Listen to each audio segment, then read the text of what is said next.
langsung saja kita ke informasi hot news yang pertama. Arab Saudi disebut akan membuka pertemuan perdana sebuah aliansi khusus untuk mendesak pembentukan negara Palestina pada Rabu 30 Oktober kemarin. Ini merupakan kelanjutan dari aliansi internasional untuk solusi dua negara yang diresmikan bulan lalu di sela-sela Majelis Umum PBB yang mempertemukan negara-negara Arab dan Islam serta negara-negara Eropa. Pertemuan tersebut akan berlangsung 2 hari, khusus Uni Eropa benua itu akan diwakili oleh perwakilan khusus untuk proses perdamaian Timur Tengah, Sven Kompams. Sebelumnya Arab Saudi, eksportir minyak terbesar di dunia dan penjaga dua situs paling suci umat Islam, menghentikan pembicaraan yang ditengahi Amerika Serikat mengenai pengakuan Israel sebagai negara setelah perang Gaza pecah antara militan Palestina Hamas dan Israel. Pada bulan September, penguasa de facto kerajaan tersebut, putra mahkota Mohammed bin Salman, mengatakan negara Palestina merdeka adalah syarat untuk normalisasi. Di Eropa, Irlandia, Norwegia, dan Spanyol mengumumkan pengakuan mereka atas negara Palestina pada bulan Mei yang memicu kemarahan Israel. Negara Eropa lain, Slovenia, juga bergabung setelahnya, sehingga jumlah negara yang mengakui negara Palestina menjadi 146 dari 193 negara anggota PBB.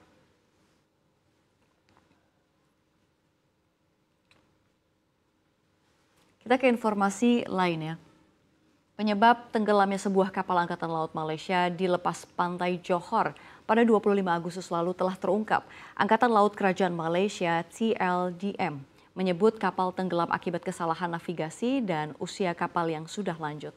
Dalam sebuah laporan yang dirilis pada Senin lalu, TLDM mengatakan penyelidikan mereka menemukan bahwa KD Pendekar, sejenis kapal serang cepat yang menyimpang dari rute yang direncanakan.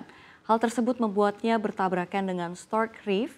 Penyelidikan yang ditugaskan untuk menentukan penyebab insiden juga menemukan bahwa kelemahan struktur lambung kapal berusia 45 tahun itu telah memengaruhi tindakan pengendalian banjir. Ini menyebabkan air menyebar dengan cepat ke kompartemen lain.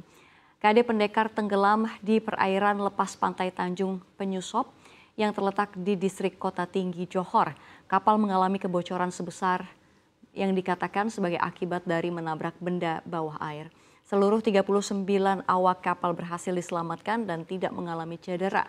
Tetapi seorang penyelam pembersih ranjau yang sedang melakukan pekerjaan penyelamatan berikutnya di kapal yang karam tersebut meninggal pada tanggal 28 Agustus.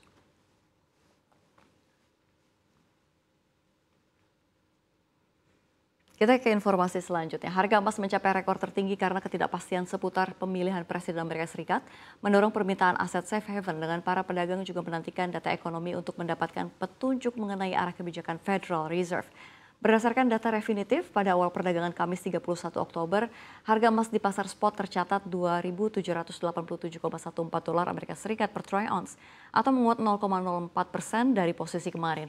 Emas yang secara tradisional dianggap sebagai lindung nilai selama ketidakstabilan geopolitik telah melonjak 35% tahun ini dalam jalur untuk mencatat kinerja tahunan terbaik sejak 1979.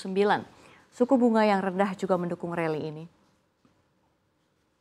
Kepala Perdagangan di Heraeus Metall Jerman, Dominik Sperzel, mengatakan emas diperkirakan bisa mencapai 3.000 dolar Amerika Serikat pada tahun 2025 di tengah kekhawatiran pasar negara berkembang, arus masuk ETF emas dan penyesuaian pasar pasca pemilu.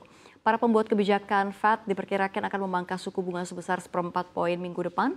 Pasar juga memfokuskan perhatian pada data pengeluaran konsumsi pribadi Amerika Serikat dan data pekerjaan yang akan dirilis Kamis dan Jumat.